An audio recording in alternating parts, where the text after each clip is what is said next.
મહત્વપૂર્ણ સમાચાર અત્યારે સામે આવી રહ્યા છે સાબરકાંઠાથી। પ્રાંતિજ નગરપાલિકા સામાન્ય ચૂંટણી માટે ઉમેદવારી પત્ર ભરવાનો અંતિમ દિવસ। ભાજપ દ્વારા વોર્ડ નંબર 6 ના 20 ઉમેદવારો એક સાથે ઉમેદવારી નોંધાવવા પહોંચ્યા। પૂર્વ ધારાસભ્ય, પૂર્વ સાંસદ સહિત સ્થાનિક સંગઠનના કાર્યકરો સાથે ઉમેદવારો પહોંચ્યા ઉમેદવારી નોંધાવવા। પ્રાંતિજ નગરપાલિકાના વોર્ડ નંબર 5 માં ભાજપ દ્વારા એક પણ ઉમેદવાર રાખવામાં આવ્યો નહીં। ભાજપ દ્વારા નગરપાલિકાના વોર્ડ 6 પૈકી 5 વોર્ડના ઉમેદવારોનો ઉમેદવારી પત્ર ભરાવ્યો।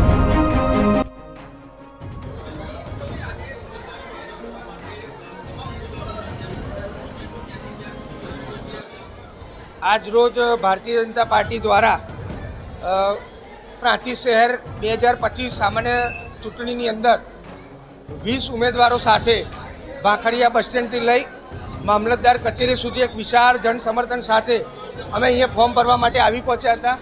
અને આ જન સમર્થન જોઈ એવું સ્પષ્ટ દેખાઈ રહ્યું છે કે પ્રાંતિજ શહેરની અંદર ફરીથી પ્રાંતિજ નગરપાલિકા ભારતીય જનતા પાર્ટીની બનવા જઈ રહી છે।